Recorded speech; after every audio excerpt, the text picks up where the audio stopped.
You had people read with you, by the way, during your... Oh, yes, yes. Did you give them advice? What sort of advice did you give them, knowing all the things that you were saying? Both my readers, I think, certainly the two readers I remember are both Silks. Bruce Oslington and Barry Toomey were both read with me. What did you used to advise them? I don't remember, but no, I really don't remember. I don't think ethics ever came up as a matter for advice.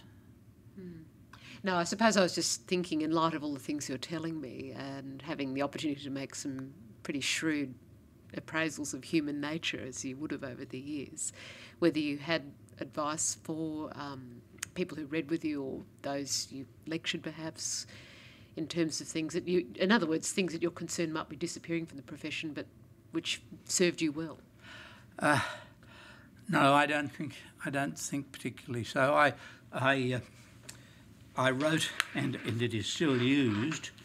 That's the fundamental thing for the readers on drafting legal opinions. There's a lot of advice in that, and that's the 1997. I updated but I updated it only last year. It's still done, and that a lot of that I learned from my father. Taking silk can be a dilemma for some people because they worry they're going to lose work. Was that ever a concern for you? No, I don't think so. In the couple of years before I took silk, I was so overworked. I was almost glad of a break. Yeah, but it certainly did. My work fell off when I took silk, certainly, and had my wife not been working full-time as a school teacher at the time, I don't know how we would have managed with the kids paying the school fees and so forth. With hindsight, would you have applied for silk? Oh, yes. I know a few who've said they wouldn't. People I've interviewed at the Victorian Bar have made the conscious decision, even though they're highly experienced, been in the profession 50 years, that they didn't want to take silk. No, I certainly... I applied once before I got it and I was knocked back. But no, I would always have intended to do it sooner or later. Derek, did you ever harbour aspirations to go on the bench? Yes, I think I did. But by that time, I think I was probably too old. You needed to be on the bench for at least 10 years. By the time you were 62, otherwise you wouldn't get for the full pension. And I don't think I ever seriously thought of going on the bench before that. Do you think it's a pity that there is, as one person I've interviewed described it, statutory senility when it comes to the appointment of judges and when they must retire? I have mixed views. I think our present system of having so many acting judges, particularly acting judges who are over 72 in New South Wales, is just that makes the 72-year-old retirement seem as artificial as it really is. I think there ought to be a way there must be a way of getting people. There should be a way of making room for the young to come through, as there is in the armed forces. There must be a way of getting rid of those who are senile, but I don't know that you do that very accurately by simply stating a flat 72. Does that answer that question? Yes, I suppose it's not easy off the top of your head or anyone's head to come up with a process that works well and that accurately and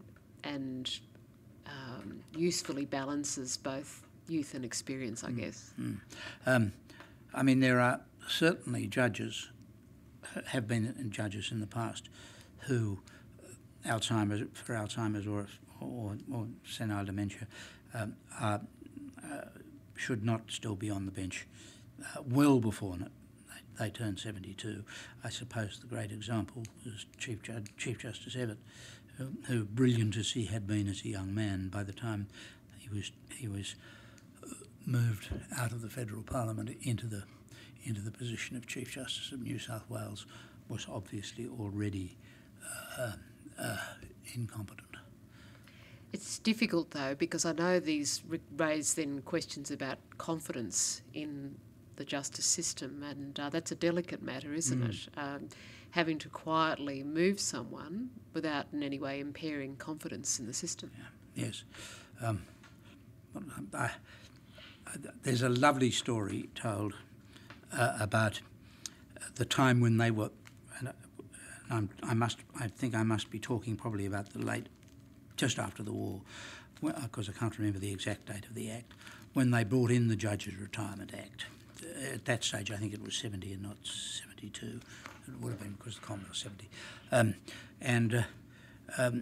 They had to work out what to do with 2 or 3 judges who were already past 70.